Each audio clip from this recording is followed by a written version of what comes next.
उधर छत्तीसगढ़ के सीएम और उत्तर प्रदेश चुनाव में कांग्रेस के वरिष्ठ पर्यवेक्षक भूपेश बघेल ने रविवार यानी कि कल कहा कि हर चुनाव में उत्तर प्रदेश के लोग कुछ नया करते हैं। उन्होंने दावा किया कि पिछले चुनाव में जाति धर्म के आधार पर वोटिंग के बाद इस बार यूपी के वोटर उनसे जुड़े मुद्दों के आधार पर मतदान के लिए तैयार हैं।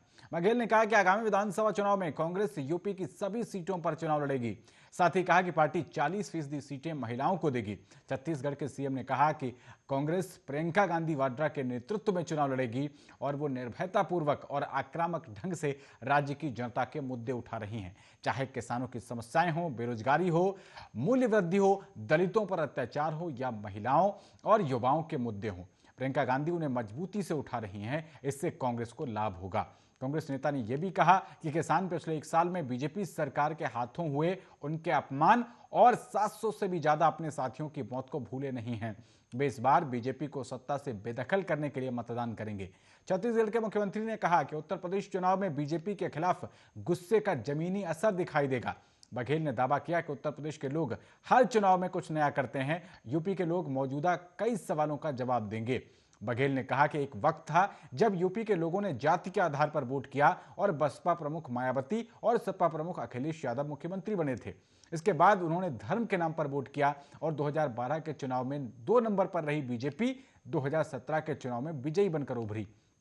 उन्होंने स्वीकार किया कि पिछले चुनाव में यूपी की जनता ने गठबंधन को ठुकराया और कांग्रेस सपा का गठबंधन बुरी तरह पराजित हुआ, क्योंकि अखिलेश यादव सरकार के खिलाफ सत्ता विरोधी लहर थी।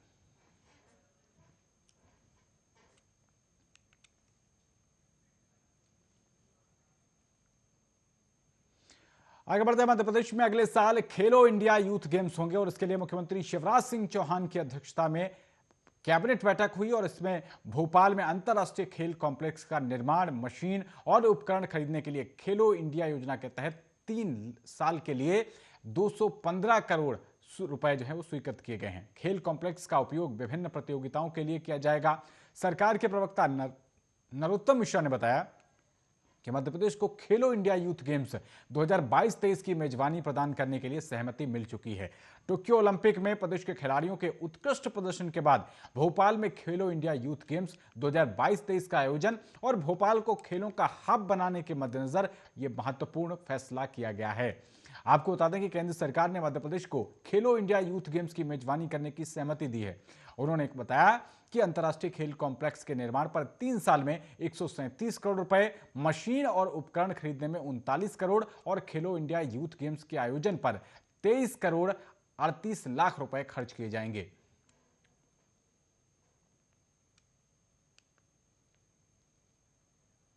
$215.53 करोड़ की खेलो इंडिया योजना खेल विभाग द्वारा आज कैबिनेट ने स्वीकृति दी है।